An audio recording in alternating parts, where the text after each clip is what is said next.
Saya itu masih ingat cerita guru saya ketika masih sekolah, masih kecil. Ada anak baru latihan bahasa Arab mufrodat. Jadi dia taunya kalau yadun itu tangan. Kalau anta itu kamu. Ya kalau jalan ya saro. Kalau kepala ya roksun.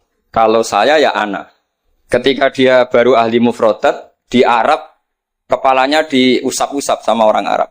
Kata si santri tadi, ya syekh, yadun anta, saro-saro. Ala roksi ana katanya. Ya artinya sama. Jadi ya syekh, yaitu yadun anta berarti tangan Anda, saro-saro. Terusannya itu ala roksi ana pada kepala saya. Jadi dia belum bisa mengatakan misalnya yaduka ala roksi, tapi ya yadun anta, saro-saro, ala roksi ana. Nah semoga semua dialek tadi nggak termasuk kategori yang itu. Saya dulu sekolah kakak kelasnya Gus Zofur itu ya punya teman kalau dimarahi di kelas itu bilang, Gus tadi saya dimarahi di depan alladzina aja. Jadi apa maknanya alladzina katanya? Katanya di depan orang apa? Banyak. Karena setiap ngaji alladzina wong akeh. Jadi kalau dimarahi di depan publik berarti dimarahi di depan alladzina. Nah ini kapan, saya tadi pamit sama Gus Zofur itu kapan-kapan bisa disewa enggak Gus? Bisa kan? Ini menurut saya masalah yang lumayan serius. Saya pernah didolani lah sama Habib Soleh Alatas dari Tegal. Ternyata kru dari TV 7 atau kru dari Khazanah sering juga minta masukan dari beberapa narasumber untuk memberi penjelasan tentang tarikh sebenarnya misalnya tentang Umar. Di sini biasanya khas ulama itu dilematis karena kalau ngasih, biasanya pemeran perempuannya benar-benar perempuan. Jadi resikonya kalau cantik itu nanti jadi masalah ikhtilatur rijal wan nisa. Kalau tadi enggak, karena Anwar 3 mungkin.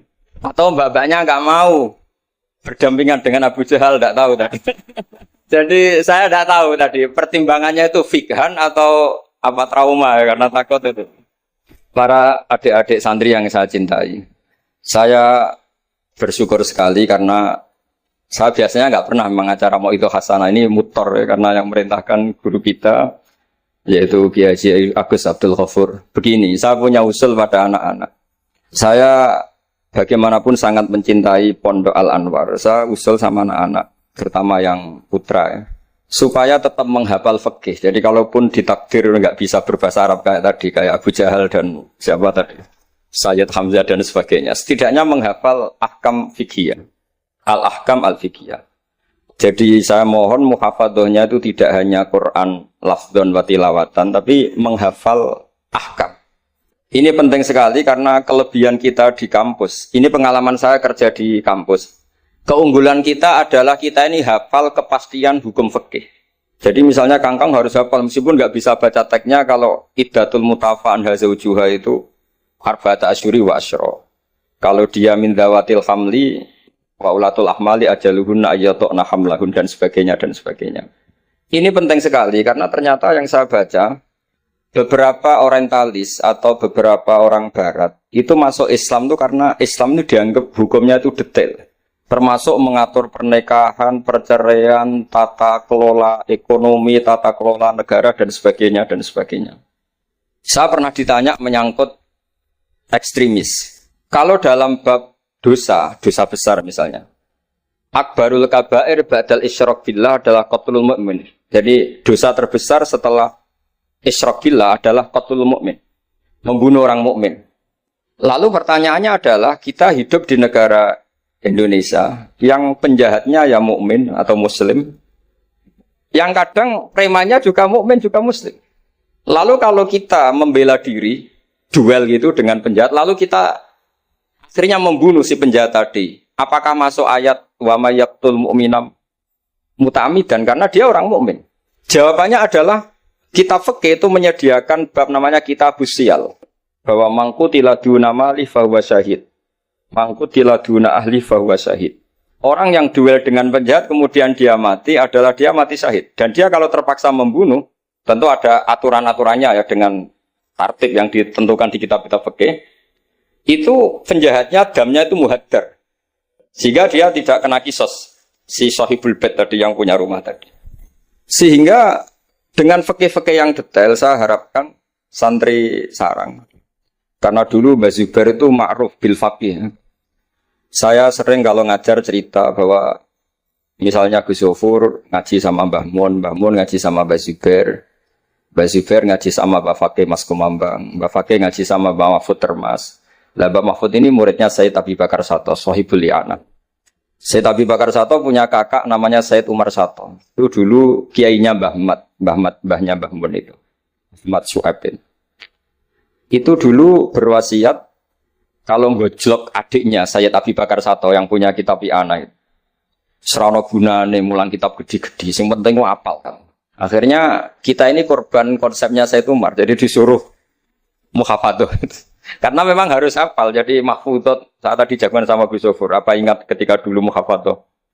Karena kalau kita muhafadzahnya alfiyah itu gurunya bisa kita akali. Kalau kita pura-pura guru itu biasanya malu nyemak pakai kitab, karena dikira nanti tidak hafal. Akhirnya murid-murid tahu. Dikebut ya Gus, enggak mesti bingung. Jadi ada trik. Ya akhirnya betul anak-anak dikebut terus gurunya semuanya terus wes pun Pak. Jadi bisa diakali juga. Akhirnya ya lolos. Terus cerita kedua ini kisah nyata. Saya dulu itu dengan Gus Zofur musyawarah, Fathul Mu'in, macam-macam. Pernah digojlok sama Bapak. Aku masih krungu kon alim fikih ambek Gus Zofur makili Anwar, tapi aku ora percaya kon iso jawab pertanyaan. Napa, Pak? Itu ada seorang imam lupa baca Fatihah, langsung baca Sabbihisma rabbikal a'la. Kemudian makmum bilang subhanallah. Karena si imam tadi hanya hafal tadi 3 juz tadi. Itu enggak pede. Ganti wadduha. Wadduha makmumnya masih bilang subhanallah. Akhirnya ganti surat yang dia pasti benar, yaitu ganti kulhu. Karena dia dikira kalau surat panjang itu salah. Akhirnya diganti kulhu, masih subhanallah. Lalu makmum tahu ini nggak ada solusinya kecuali dijelaskan secara jelas. Orang mau coba Fatihah. Lah itu fikih kita. Makanya saya berharap nanti Gus Zofur juga ngarang fikih yang seperti ini. Apakah yang seperti itu membatalkan sholatnya makmum? Karena darurat. Hanya subhanallah nggak memahamkan. Dia mau nggak mau harus ngomong. Kalau masalahnya itu udah baca Fatihah. Dan ini nanti supaya jadi bahsul masalahnya Anwar 3 itu kalam ini termasuk membatalkan apa? Enggak.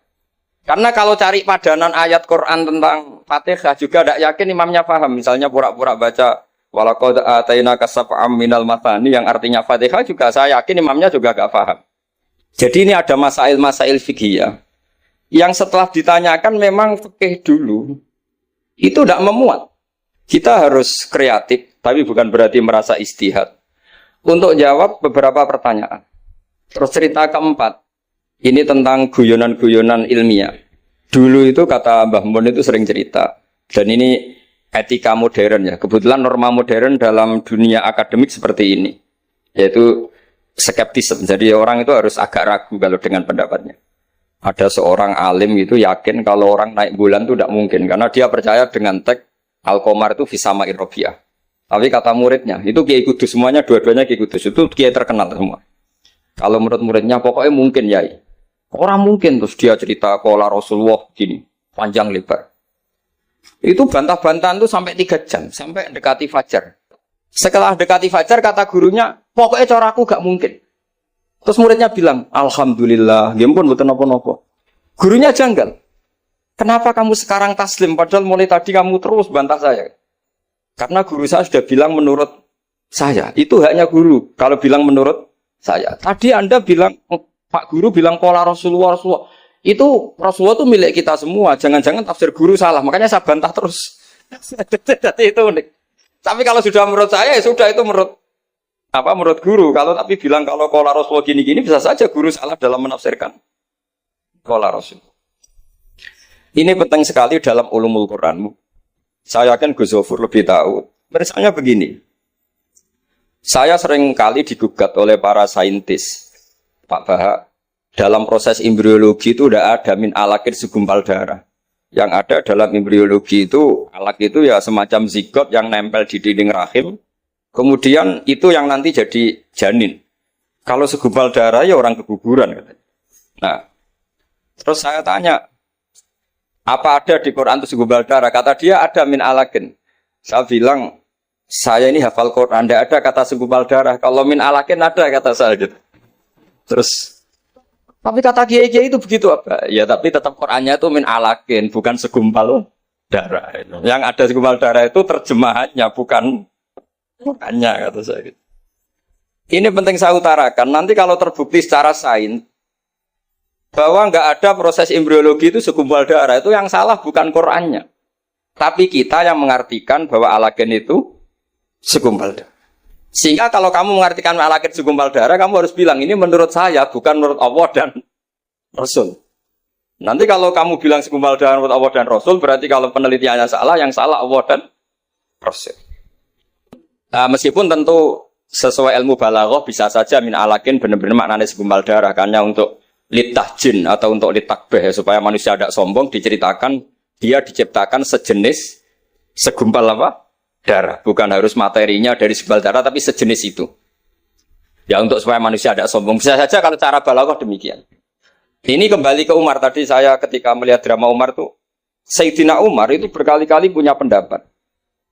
Karena beliau tuh sering solid, sering akurat, sampai penggemar beliau mengintikan hadza mar'a Allah wa ra'a Umar. Hadza mar'a Allah wa ra'a Umar. Ini pendapat Allah dan pendapat Umar. Sampai Sayyidina Umar marah besar, la taqulu hadza hukmu wa ra'a hukmu Umar, walakin qulu hadza hukmu Umar. In kana shawaban fa min Allah wa in kana khata'an fa min Umar. Kamu jangan mengatakan kalau ini pendapat Allah, tapi katakan pendapat Umar. Jadi kalau benar ya min Allah, kalau salah dari apa? Umar. Tapi sekarang banyak beberapa organisasi ekstrim yang semuanya itu di atas namakan Allah. Mungkin Gus Zofur lebih tahu, lebih ngalami. Orang itu kalau benci seseorang yang kelas nasional, wah itu sudah dihujat, dimaki-maki.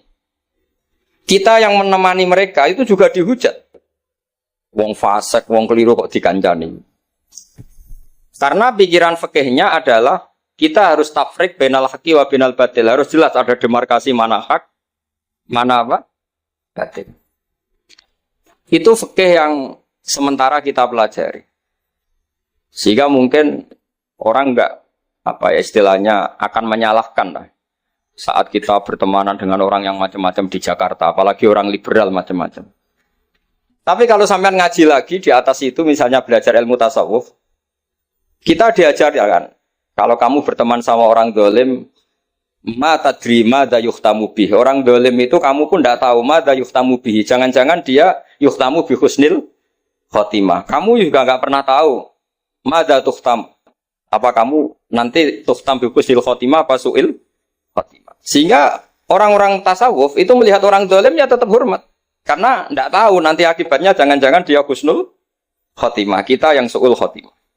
Ini penting bagi anak-anak Anwar 3, murid-murid Gus Zofur, sehingga orang-orang alim itu harus kamu beri ruang, meskipun secara zahir berteman orang-orang yang macam-macam. Karena itu ada ilmunya.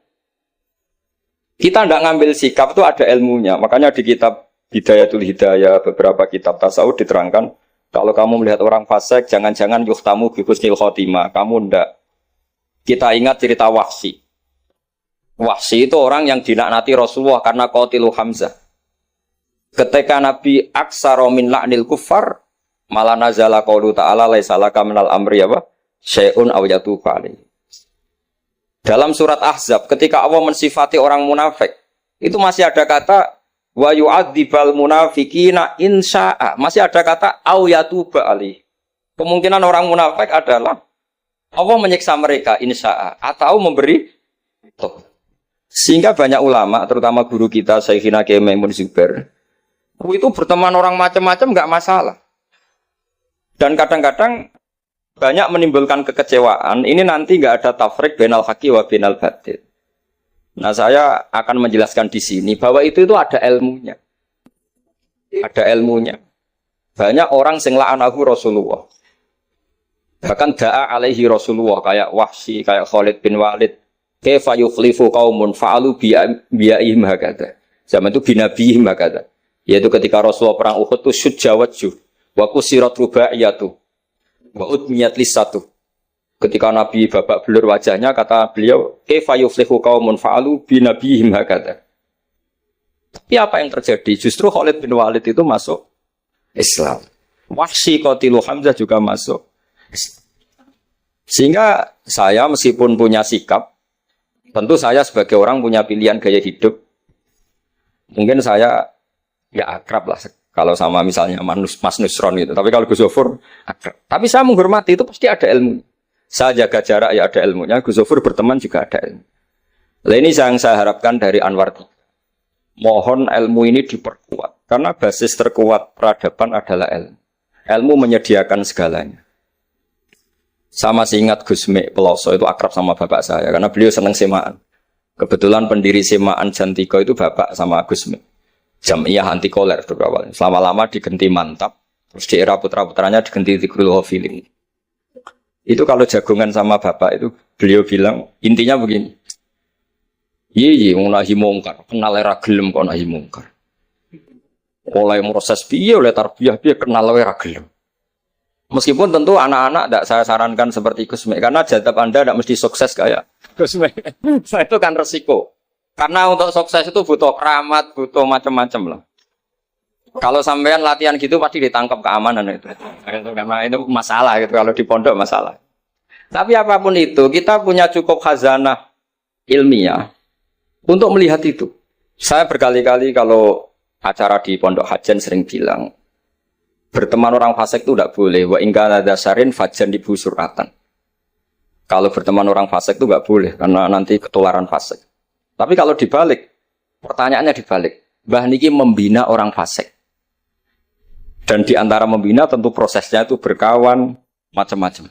Kalau dibalik itu menjadi haram apa halal? Bukan dibahasakan berteman orang fasik, tapi membina orang fasik. Ini penting saya utarakan karena khazanah kita itu banyak. Saya berharap ulumul Quran di sini sampai yang seperti itu. Saya beberapa kali belajar kitab Hayatus Sahabah. Di situ ada satu aplikasi Kamal Quran, baik yang fiqhud dakwah maupun fiqhul ahkam. Saya di situ yang paling saya kenang adalah cerita-cerita misalnya termasuk yang dikutip Habib Zain bin Sumit dalam kitab Al-Manhajus Sawi. Suatu saat ada ustadz, saking semangatnya nahi mungkar karena si Harun Rasid sering salah, didatangin. Kata si ustadz tadi, inni nasihun lak famusyaddidun alika fala tajidanna fi nafsika aliyya syai'an. Saya akan memberi nasihat Anda, tapi saya agak ekstrim, agak keras. Mohon kamu jangan tersinggung, Anda jangan tersinggung. Anda ya Amirul Mukminin jangan tersinggung. Tapi apa kata Amirul Mukminin Harun Ar-Rasyid? Uskut ya jahil. Kamu ustaz bodoh kata. Terus fa inna Allaha ta'ala qad arsala man huwa khairun minka ila man huwa syarrun minni. Ini saya terpaksa bahasa Arab karena tadi takut kalah sama Abu Jahal tadi. Jadi ini mohon sekali ini kompetisi. Jadi kalau Abu Jahal saja bisa bahasa Arab, masa saya kiai tidak bisa bahasa Arab. Jadi saya tadi itu, ya kan di Abu Jahal saja bisa bahasa Arab. Fasih lagi tadi. Yang saya kecewa dia sopan ngasihkan mic tadi. Duduknya sudah benar gak sopan tadi kok. Gak benar jadi memerankan Abu Jahal memang harus gak sopan. Tapi semoga berakhir nanti diteruskan jadi Abu Jahal repot. Nah ini kata Harun Ar-Rasyid. Inna Allaha ta'ala qad arsala man huwa khairum minka ila man huwa syarrun minni. Wa ma'a dzalika qala ta'ala faqula lahu qawlan layyinan la'allahu yatadzakkaru aw yakhsha. Tentu kita tahu Allah mengutus Musa dan Harun atau Musa saja yang populer. Musa itu man huwa khairun minka, tentu Musa itu lebih baik ketimbang Anda. Ila man huwa syarrun minni, tentu Fir'aun itu lebih buruk ketimbang saya. Itu saja masih ada aturan faqula lahu qawlan layyinan. Kamu harus ngomong yang halus. Kok kamu dakwai saya mau pakai kasar? Akhirnya si fasa kata tadi yang gurunya langsung ustadz, yang ustadz tadi langsung diam dan ngakui kalau Harun Ar-Rasyid lebih alim ketimbang dia. Nah saya harapkan nanti ulumul Quran di setai 3 itu tidak sekedar mengenali mufrodat, tapi mengenali makna terjemah, juga makna yang bisa disimpulkan dari ayat-ayat Qur'aniyah. Sehingga nanti keyakinan saya ya. Apapun berubahnya zaman, nanti Quran itu tetap bisa dibaca kalau cara maknani seperti itu. Tapi kalau Anda maknani mufrodat, resikonya adalah mufrodat yang disebut itu kadang sudah tidak ada. Yaitu tadi misalnya wal khayla wal biwala wal hamira litarukabuha wazina. Tentu sekarang kita naik Innova, kita naik mobil, bukan naik khayl, bukan naik biwa. Tapi kalau dimaknani secara tadi, pokoknya ada markup, ada tunggangan yang kita naiki, ada tunggangan. Dan kalau kita dapat nikmat tunggangan itu, kemudian kita syukur, litaslahu ala dhuhuri, ya yang penting sumatat guru nikmat rabbikum. Ini penting saya aturkan karena saya berkali-kali berdebat juga. Kalau di kota itu kan ada dialog. Bahkan ini mungkin Gus Zofur lebih tahu ya. Saya pernah di UII itu pernah disurati sama Masjid Mujahidin Indonesia. Di situ diterangkan kalau sekian terjemahan Kemenak itu salah sekian. Miliknya UI salah sekian. Di antara yang diundang itu saya dianggap makili UII. Tapi apa yang terjadi? Mereka itu karena maknani itu pakai mufrodat, tidak mau pakai ilmu balaghah, tidak mau pakai analisis-analisis yang harusnya terjadi dalam ulumul Quran. Saya punya contoh demikian. Saya sering belajar kitab namanya kitab Ar-Risalah, karangannya Imam Syafi'i ketika sering surat-suratan sama Abdurrahman bin Mahdi. Kata Imam Syafi'i, Quran itu lisanul Arabi, dan lisanul Arabi itu awsa'ul lisanan, lisan yang paling luas. Sehingga ketika beliau ditanya, kenapa Anda mewajibkan tolabul ma', mencari air, ketika orang harus tayamum di perjalanan? Terus Imam Syafi'i menjawab, falam tajidu ma'an, kemudian kalian tidak menemukan air. Itu baru fatayammamu sa'idan thayyiban. Beliau dengan enteng mengatakan, la yuqalu liman lam yatlub lam yajid. Orang yang belum pernah mencari tentu tidak bisa dikatakan tidak menemukan, tapi tidak tahu namanya. Jadi kalau dikatakan tidak menemukan, pasti pada sabkit tolak setelah mencari. Kalau belum mencari kok mestinya tidak tahu, bukan bisa dibahasakan tidak menemukan. Nah, saya berharap anak-anak ini karena ditunggui Mbah Mun yang ma'ruf dengan tafsirnya Gus Zofur. Karena Mbah Mun itu murid Said Alawi. Said Alawi punya karangan Takirat Faidul Khobir yang di karang Said Alawi dengan Habib Abdurrahman Al-Musawa kalau nggak salah. Yang nyarain agamanya Syekh Zamzami. Dulu saya belajar itu juga sama Gus Zofur karena dulu yang ngajar Mbah Mun sendiri. Saya juga sering menerima keluhannya Gus Zofur di Jakarta, di mana-mana orang analisis Quran itu tidak pakai ilmu balaghah. Ini repot sekali. Karena kalau kita tidak pakai balaghah, maka al-adat yufidul hasra. Kalau dalam kaidah usul fikih, al-adat la yufidul hasra. Ketika Allah pakai kata hitungan itu belum pasti hasr.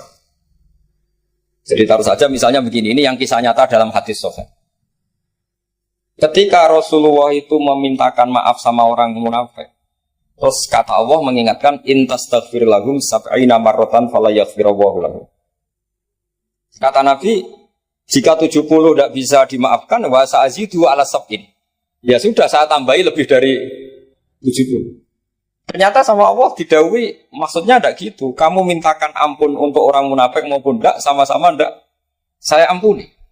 Sehingga terus ada kaidah al-adat la yufidul hasra. Ini penting dalam ulumul hadis atau ulum usul fikih.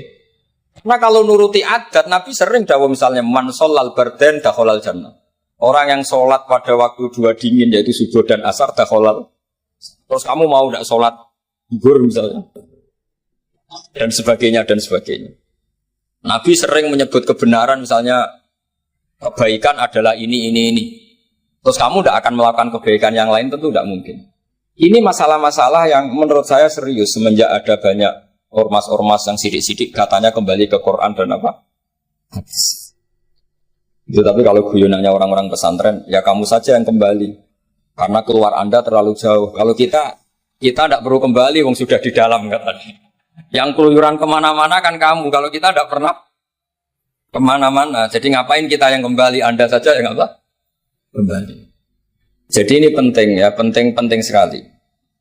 Karena pengalaman saya di Jogja, pengalaman saya di Jakarta ketemu orang macam-macam itu, memang pernah ya di Jakarta pernah ada satu acara. Ya acara seperti ini. Itu yang datang seorang kiai yang ya biasa pakai sarung, ada yang pakai celana. Itu pas mulai pegang mic ada separuh hadirin keluar. Alasannya gampang. Belum enggak pakai sunnah Rasul. Karena kiainya enggak cingkrang. Itu sudah keluar separuh. Ketika saya ditanya, Pak, kenapa Anda masih mendengarkan mereka? Mereka enggak ikuti sunnah Rasul, mereka enggak cingkrang. Kata saya gini, Rasulullah itu hafal Quran. Dan saya kebetulan saya hafal. Jadi saya sudah ngikuti sunnah Rasul. Jadi kalau Anda ingin sunnah Rasul kayak saya harus hafal Quran. Kalau motong celana itu gampang. Kalau motong celana itu gampang. Itu kan murah sekali dan mudah. Itu mikir dia. Ternyata mereka bilang sunnah Rasul itu hanya jenggot, cingkrang, wayoh bila ada tambahnya itu. Itu lah ini saya tantang anak-anak Anwar 3 supaya ngikuti sunnah Rasul yang keren, yang tantangannya berat, yaitu hafal berapa Gus tadi 3 juz itu.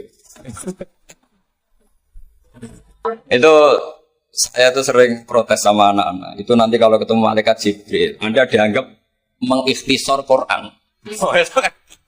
Masa Quran 30 juz jadi 3 juz. Itu kan kayak kitab Mukhtasar Jiddan, jadi dari kitab besar terus diringkas. Saya tidak bisa membayangkan kalau Anda nanti ditanya malaikat Jibril, kenapa Quran saya turunkan 30 juz jadi 3 juz. Ya tapi karena ya itu tadi, karena saya yakin Gus Zofur orang alim itu tadi kaidahnya itu malayidrokukulu, layidrokukulu. Kalau nggak bisa semua jangan sama sekali. Ini sekedar pengalaman untuk anak-anak. Kalau di pondok Quran itu sampai deres kulhu itu buatan berani. Karena dikira kayak sudah sampai 30 juz. Memang pondok Quran itu unik. Anak-anak itu bisalahnya 2 juz 12, juz 13. Tapi juz amma itu tidak hafal. Karena ketika menghafalkan itu tidak kober ngapalkan yang juz amma. Memang hafal betul juz 7, juz 8. Tapi juz amma kadang nggak bisa. Buat duha kadang nggak bisa. Imam Mitraweh kadang nggak bisa dia karena dia besar kober karena ngapalkan Quran itu kan berat. Karena suatu saat saya itu tahlil jajar santrinya bapak. Dia tahlil kulhu.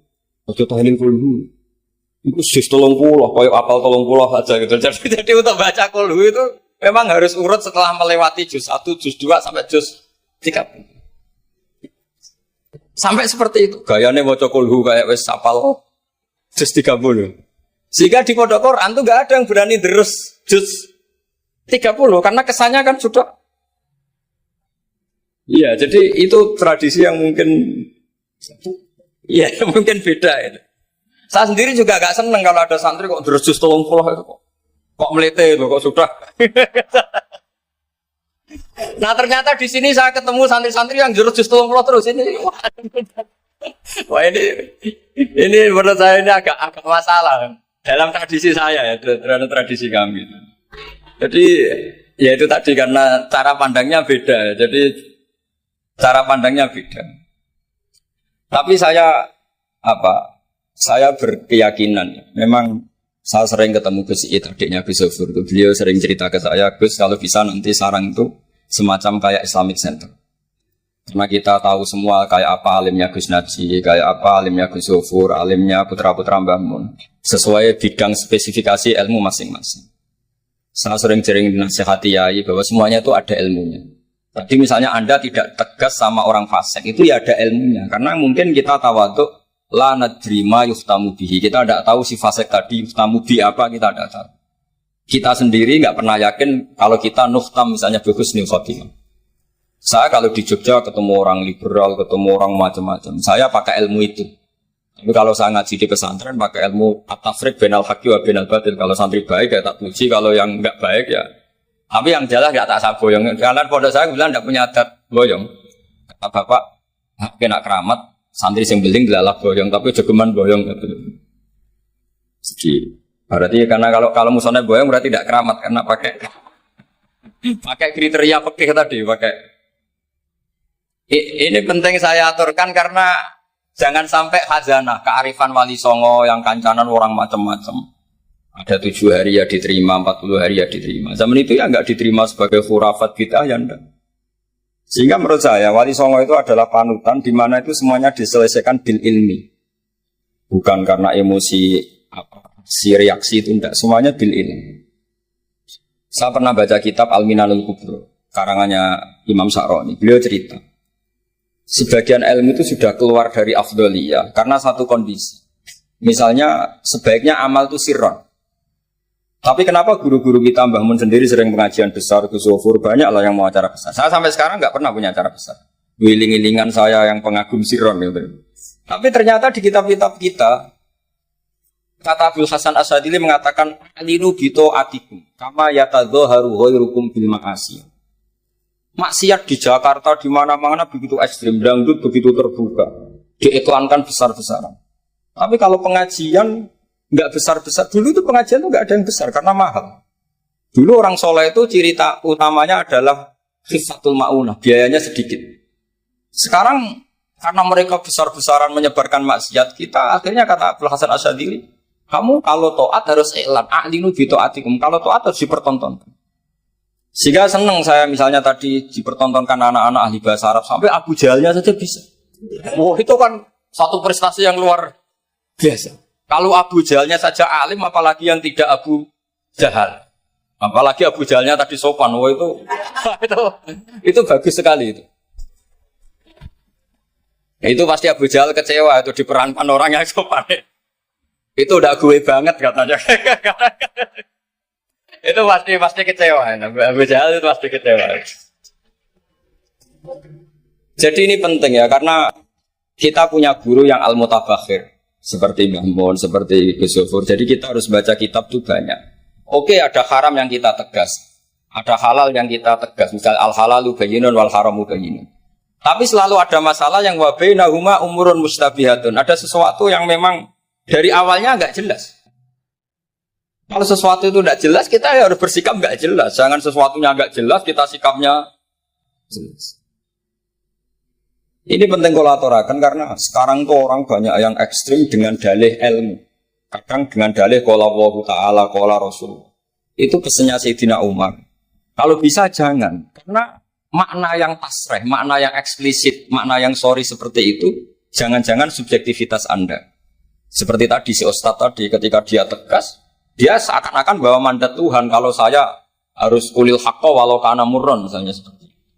Tapi setelah diingatkan Harun ar-Rasyid, bahwa Musa yang termasuk Abdul Khalqi tentu, termasuk orang-orang pilihan, ternyata masih disuruh sopan hanya kepada siapa?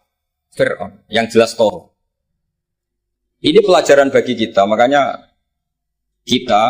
saya ketika datang di acara Mbak Najwa itu, mungkin yang saya agak beda, itu kalau Pak Quraisy Shihab kata Mbak Najwa itu kan kalau cerita nulis buku katanya kami, karena takut kalau bilang saya tidak mewakili guru-gurunya, tidak mewakili ulama-ulama dulu.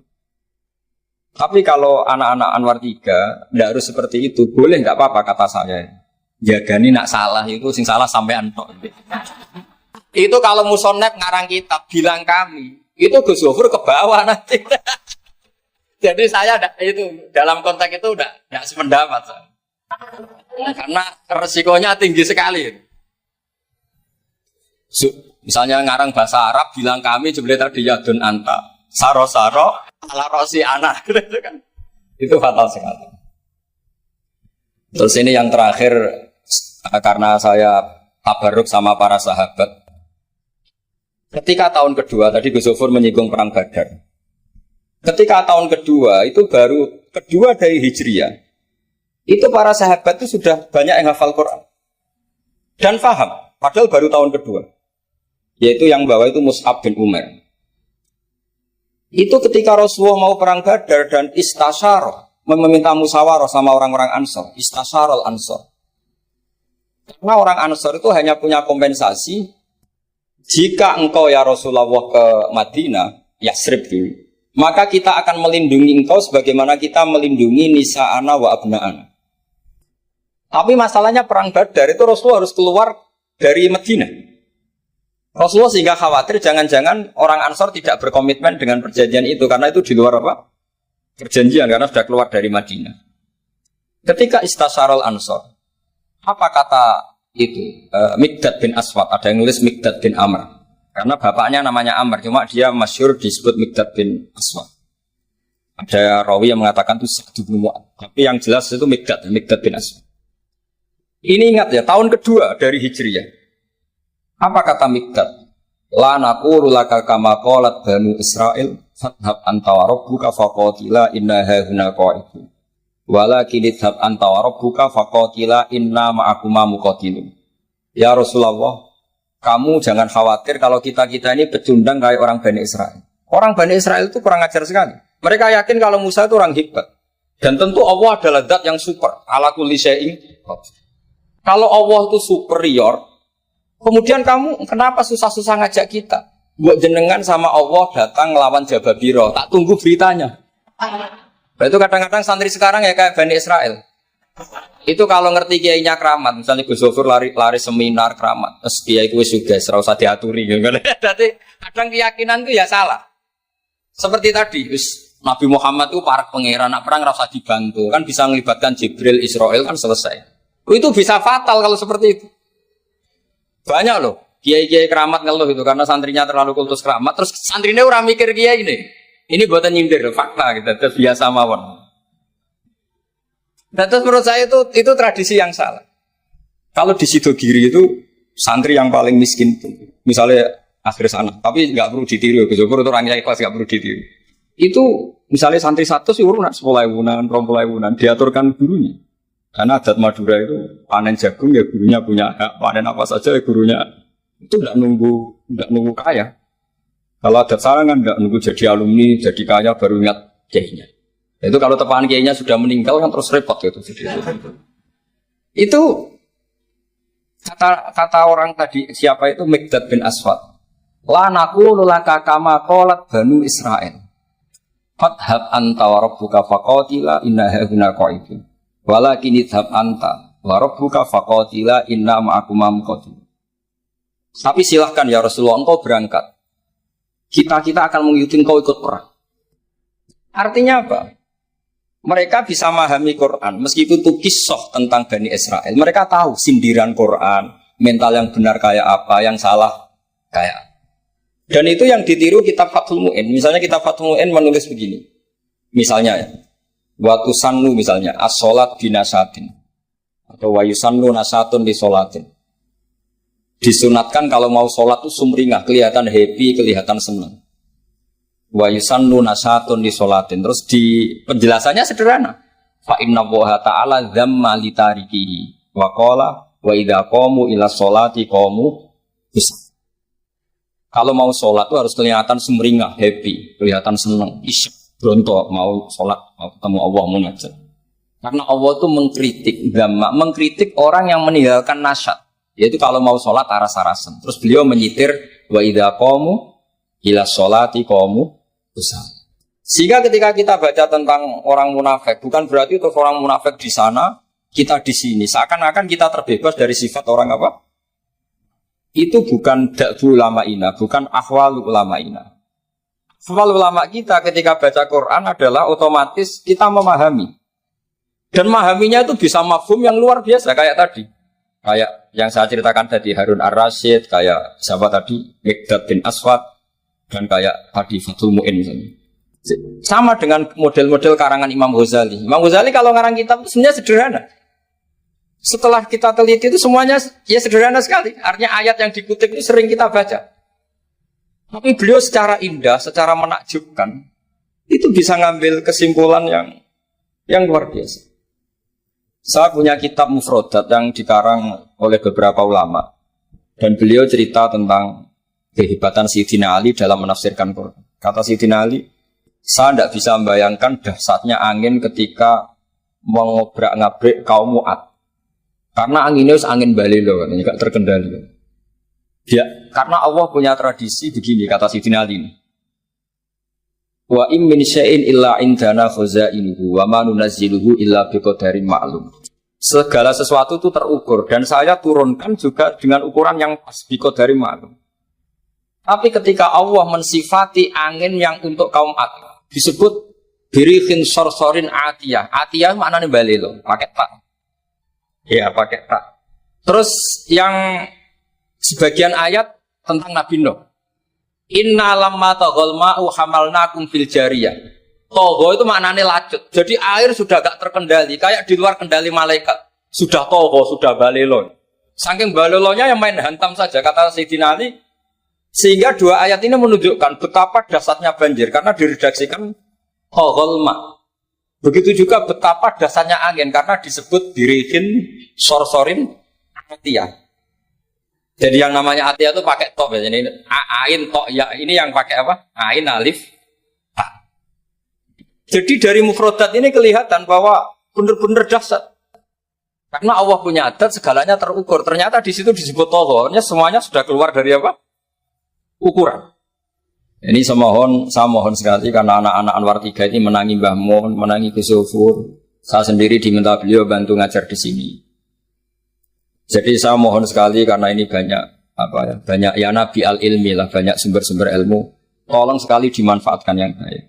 Terutama anak-anak yang di muhadharah ini kajian-kajian fikihnya itu harus dihafal. Karena hafal ini sanad kita. Dulu Mbah Mat itu ngaji sama Said Umar, kakaknya Said Abi Bakar Sato. Memang semua kitab itu harus mahfudz, harus dihafal. Saya sendiri dengan Gus Sofur itu yang mendapat barokah muhafadzah zaman sekolah. Dulu kalau nggak muhafadzah itu nggak naik. Tapi ya dulu bisa diakali ternyata itu. Dulu Mbak Fakih itu ahlinya Faati. Jadi kalau ada orang anak nggak naik ditanya, "Song kena ramuga pening di ngitung terminal, Mbah."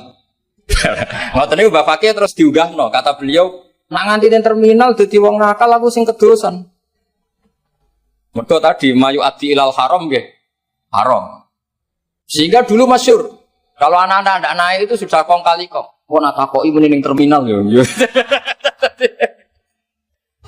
Karena kiai itu mesti pantangan. Taman kalau nggak percaya coba aja. Anak yang nakal mau boyong terus disowankan Gus Sofur. Gus, nak jenengan boyong balik mereman malih. Mikir, mesti kiai itu mikir. Tapi jangan pakai loh. Ini kan cerita dulu. Sehingga anak-anak yang gak muhafadzah itu mesti ada yang anak-anak lugu ditanya Mbak Fakih. Kalau nggak naik ning dicong gegaleni, masya Allah, alhamdulillah. Ya orang munggah tenan. Jadi cara pandang kiai itu unik. Makanya ilmunya kiai susah dianalisis ini karena unik. Ya seperti itu. Ya saya harap ilmu ini nggak jadi nggak jadi masalah bagi anda. Terus nanti anda menteror Pak Musonep. Apa Pak Musonep? Nah, aku ramuga yang terminal kan. Oh, udah bisa. Ya saya kira demikian, semoga manfaat. Terus kalau ini ngapunten sangat sudah berbiasa, buatan sakit kalau acara-acara pidato, buatan sakit. Nak ngaji kalau biasa, nak ngaji rak ngerpek, wonten kitabe terus mocok. Tapi kalau seperti ini tuh temanya jadi bias. Tapi ya semoga tadi barokahnya Sayyidina Umar tadi kok. Saya jadi malu itu karena tadi Abu Jahal kok fase gitu, saya itu masih. Ya monggo doa bareng-bareng ya, mugi-mugi pondok ini pondok sing mubarokan sing nafi'an untuk mati Rasulillah, nasihan lillahi wa li rasulihi wa li kitabi wa li aimmatil muslimin wa amatihim. Al-Fatihah. Bismillahirrahmanirrahim. Alhamdulillahi rabbil alamin. Ya kana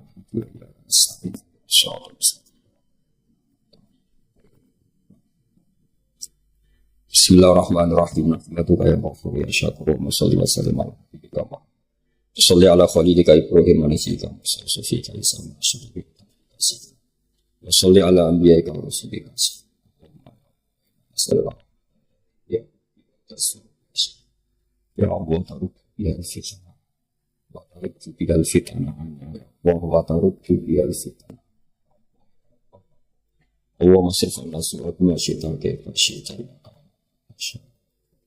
Allahumma ya muhabbil al-afwal fabil afwal aina ahsani wa ya musarrif al-qulub sarrif qulubana istana subhal arifin wa jal amalana khalisatan li wajhika bismillah. Allahumma alimna ma yanfa'una wa anfa'na fima 'allamtana wa atina fid dunya hasanatan sallallahu ala sayyidina sallallahu alaihi wasallam. Sirin